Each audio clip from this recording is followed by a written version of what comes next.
my name is Erin, and I'm the author of You Can Stay Home with Your Kids. Back in 2008, I desperately wanted to stay at home with our newborn daughter. My own mother had made a career out of motherhood, and although she worked part-time until I was close to 2 years old, I never remember a time when she wasn't a stay-at-home mom. I aspired for my children to know the same. But with a husband in school and working part-time at our church and a house that wouldn't sell and had sunk underwater, we were relying heavily on my income and the health insurance from my job. I had no other choice but to return to full-time work outside of the home when our daughter was just 6 weeks old.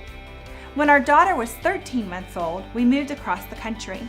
My husband accepted a job as a high school Spanish teacher, and we decided to try making our pennies stretch enough for me to be a stay-at-home mom.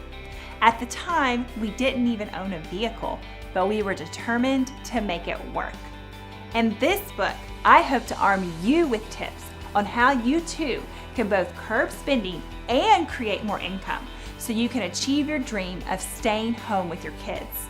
Perhaps you are already a stay-at-home mom who lives with the daily tension of a bank account that never balances.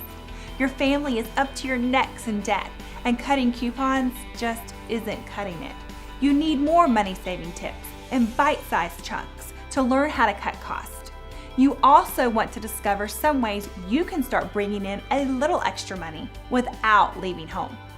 Or maybe you're still working outside of the home and you feel God calling you to leave the workforce. You dread going to work each day and you're tired of dreaming about being home with your kids. You want to make that a reality.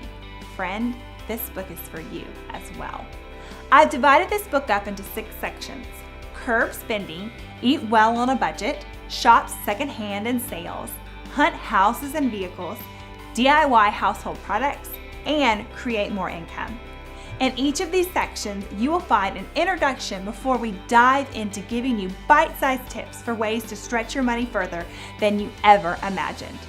My hope is that extra money will help you learn how you too can stay home with your kids.